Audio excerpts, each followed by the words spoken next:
ખાલી બોલું છું એટલું નહીં, મારા દીકરાને મેં જે તૈયાર કર્યો છે ને એ અનુભવોના આધારે હું તમને કહું છું.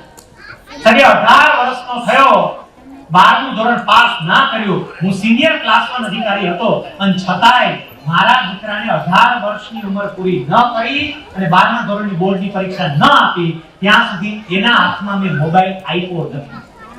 18 વર્ષની ઉંમર સુધી એના હાથમાં મોબાઈલ નથી આપ્યો. અને તમે યાદ કરો, 8માં હોય 9માં કેટલાક મમ્મી પપ્પા ગિફ્ટમાં આપે, બોલો ગિફ્ટ, બર્થડે ગિફ્ટ. આ બરબાદી ગિફ્ટમાં આપો છો એટલું સમજજો, બરબાદી આપો.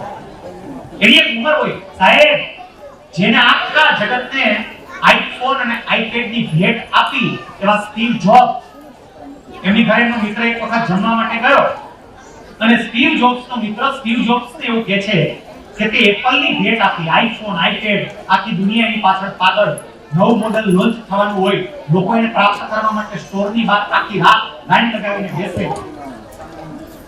તારા સંતાનો કયું મોડેલ વાપરે છે તો કે.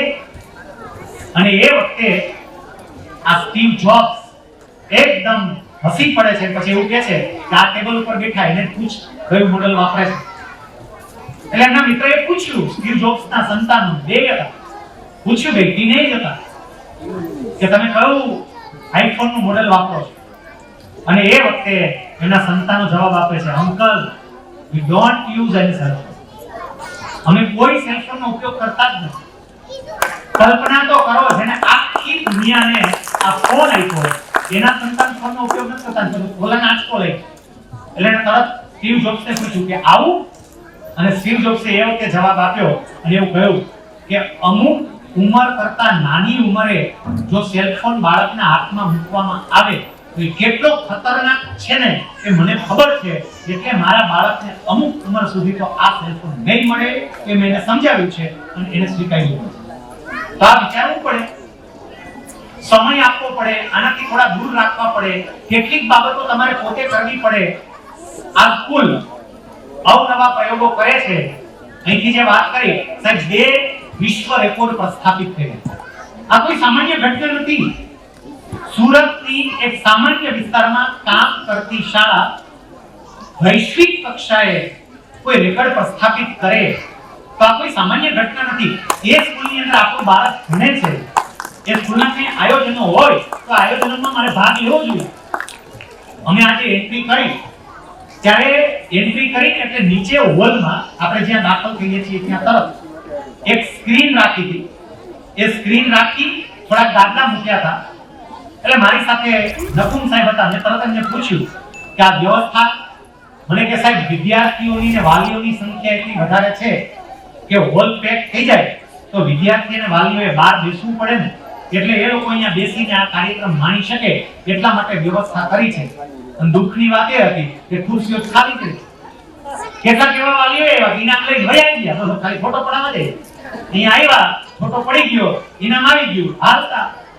ઘણી વખત સન્માન સમારંભમાં મેં જોયું છે, આપણા બાળકનો વારો આવી જાય પછી ઇનામ હોય તોય ભલે, કોઈ કૃતિ હોય તોય ભલે, આપણે તો હાલતા. સાહેબ, સ્કૂલમાં પૂરતો સમય આપજો, એના તમામ કાર્યક્રમોની અંદર પણ હાજર રહેજો. મારી એક ઘટના કહું, આ એક ઘટના તમને સમજાય કોઈ ઘણું છે. મારો દીકરો 8મા ધોરણમાં એક સ્કૂલમાં ભણતો હતો. મારી જોબ રાજકોટ હતી, હું રાજકોટ રહેતો. 9મા ધોરણમાં મેં એની સ્કૂલ ભેગી, સેકન્ડરી સ્કૂલ આવી, એટલે સ્કૂલ ભેગી.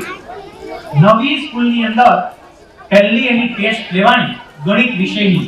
એક ચેપ્ટર પૂરું થયું એટલે તરત એની ટેસ્ટ લીધી. અને ગણિતની એ ટેસ્ટમાં 20 માર્કની ટેસ્ટ હતી. 20 માર્કમાંથી મારા દીકરાને 1 માર્ક આવ્યો. 20 માંથી 1. શૈલેષ સકપરિયાના દીકરાને 1 20 માર્ક. દુઃખ તો લાગે, આખા ગામને સલાહ આપવા જતા હોય અને ઘરે આવું થાય તો દુઃખ તો લાગે. પણ બેઠો હું એની બાજુમાં બેસીને એવું કહ્યું કે બેટા, તારી ક્ષમતાની મને ખબર છે, મને એટલી તો પાક્કી ખબર છે કે 1 માર્ક તો બોલ. એવું શું થાય છે કે જેથી કરીને તારું પરફોર્મન્સ આ ગણિતના પેપરમાં પ્રોપર હતું નહીં? એને મને એવું કીધું કે પપ્પા ખબર નહીં, પણ સાહેબ જે સમજાવે છે ને મને સમજાતું નથી.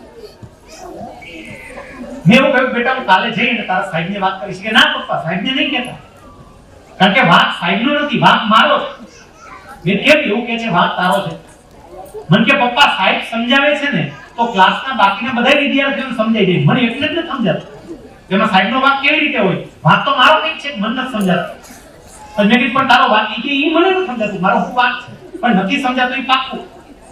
હું બીજા જ દિવસે એની સ્કૂલે ગયો. સાહેબ એ વખતે હું રાજકોટની અંદર સિનિયર ક્લાસરૂમ અધિકારી તરીકે મારી જોબ કરતો હતો. સૌરાષ્ટ્રના આપણા 12 જિલ્લા અને 12 જિલ્લાની 67 નગરપાલિકાઓ, સુરત જેવી 4 મહાનગરપાલિકાઓ અને 7 ગવર્નમેન્ટ યુનિવર્સિટી એના ઓડિટ સુપરવિઝનની મારી જવાબદારી હતી. બહુ મોટું કામ હતું. પણ બીજા દિવસે હું સમય કાઢી એની સ્કૂલે ગયો, એના પ્રિન્સિપાલને મળ્યો, એના ટીચરને મળ્યો. એવું શું કામ બને છે કે આ છોકરાને સમજાતું નથી? એના ટીચરે તરત કહ્યું કે સાહેબ એની પાછળનું કારણ મને સમજાય. એ શું? મને કે સાહેબ આ 8મા ધોરણમાં બીજી સ્કૂલમાં અને 9મામાં અહીંયા આવી એટલે એને નથી. મેં કીધું એમાં નો ફાવે એવું શું કામ બને? મને કે સાહેબ અત્યારે જીસીઈઆરટી ને બદલે એનસીઈઆરટી નો સિલેબસ આવ્યો છે. 9માંથી એ દાખલ કર્યો છે અને અમારી શાળાના જેટલા વિદ્યાર્થીઓ હતા ને એને વેકેશનમાં 15 દિવસ 8મા વાળાને બધાને બોલાવી અમે એને બ્રિજ કોર્સ કરાવ્યો, એને થોડી તૈયારીઓ કરાવી કે જેથી કરીને એને એનસીઈઆરટી માં વાંધો ન આવે. એ બ્રિજ કોર્સને કારણે અમારા છોકરાઓ બધા સમજી શકે છે આ ઓલી સ્કૂલમાંથી ડાયરેક્ટ આવ્યો છે, એના 15 દિનનો કોર્સ નથી કર્યો અને એટલે એને ખબર પડતી નથી. પકડાઈ ગયું. મેં તો એને ખબર પડે એના માટે શું કરીએ? મને કે સાહેબ એને રોજ 1 કલાક બેસવું પડે. સ્કૂલ પૂરી થાય પછી 1 કલાક બેસે. અમે બધા જે શિક્ષક ગણિતના છે કે વારાફરતી એનું જે કંઈ પણ આવતું હશે એની તૈયારી કરાવશું. મેં તરત જ પ્રિન્સિપાલ અને એના શિક્ષક બંનેને કહ્યું કે આવતીકાલથી જ એ 1 કલાક બેસે. મને વાત કરી લઈ 6 વાગ્યાની સ્કૂલ પૂરી થાય છે તે 7 વાગ્યા સુધી બેસે. સમજો. મને તરત પ્રિન્સિપાલે કહ્યું સાહેબ તમે વાત તો કરી દીધી પણ તમારે વ્યવસ્થા કરવી પડશે. શેની?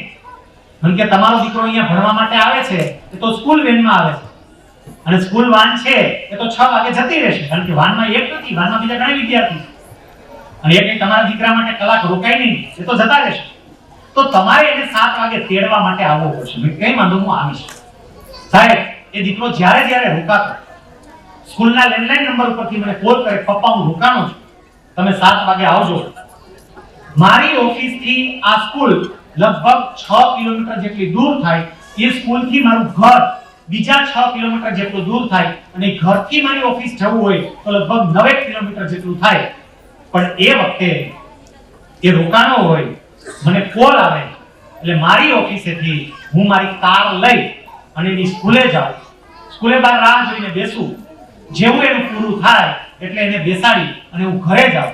ઘરે એને મૂકી અને પાછો મારી ઓફિસે જાઉં કારણ કે વર્ક બર્ડન એટલું હોય, રાત સુધી કામ કરવાના હોય, રિપોર્ટ સમયસર સબમિટ કરવાના હોય તો પાછો ત્યાં આખું મારે ચક્કર લાગતું હતું.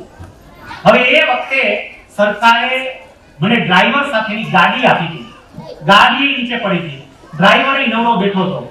મારે ઓફિસમાં કામ કરવાનું હતું તો પછી એવું ના થાય કે હું ડ્રાઈવરને કહું ભાઈ જા સ્કૂલેથી લઈ અને એને ઘરે મૂકી આવ, જા એટલું કામ કર. હું પ્રામાણિકતાથી નોકરી કરનારો માણસ હોય, સરકારી વાહનનો અંગત હેતુ માટે ઉપયોગ ન કરતો હોય તો મારી પોતાની કાર પણ ત્યાં પડી હતી કારણ કે ઓફિસે તો કાર લઈ જતો. મારી કાર તો ત્યાં પડી હતી તો હું ડ્રાઈવર નવરો હતો, એને પગાર મળે છે, ગાડી મારી જ છે તો હું ડ્રાઈવરને એવું કહું ભાઈ કામ કર મારી ગાડી લેતો જા, હાલે મારું ડીઝલ વપરાય, જા એને લઈ અને ઘરે મૂકી આવ. પણ સમજો સાહેબ મેં એમ નથી કહેતો.